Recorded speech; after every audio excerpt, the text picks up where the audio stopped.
வணக்கம் நண்பர்களே, நான் உங்கள் சரவணன். இப்போ நாம் பார்க்க போகிறது என்னன்னு பார்த்தீங்கன்னா, நம்ம கிணத்துல இருக்கக்கூடிய பாம்புகள். என்னடா அது பாம்புகள்லாம் பார்க்க போகிறோன்றீங்களா? ஆமாங்க, இந்த பாம்பு வந்து நீக்கத்தாங்குட்டி அப்படின்னு சொல்லுவாங்க, இல்லைன்னா தண்ணி பாம்புன்னு சொல்லுவாங்க, இல்லை நீர்நாகம்னு சொல்லுவாங்க. இந்த கிணத்துல வந்து இப்போது ஒரு 5 பாம்பு நம்ம கண்ணுக்கு தெரியுது. கண்ணுக்கு தெரியாமல் நிறையா கூட இருக்கலாம். ஓகேங்களா? சும்மா அவுட் பண்ணி கட்டுறேன் பாருங்க. இங்கே 2 பாம்பு இருக்கா, அப்புறம் வந்து அதை ஒரு 2 இருக்காங்க பாருங்கள்.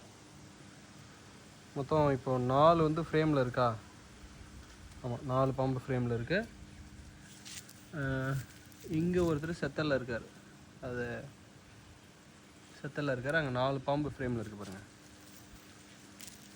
நீக்கத்தாங்குட்டின்னு சொல்லுவாங்க. இவங்க வந்து எப்படின்னா தண்ணியில் வந்து அவங்களுடைய சேட்டை தான் இருக்கும். எப்போ வந்து பார்த்தாலும் அவங்க அப்படியே இருப்பாங்க.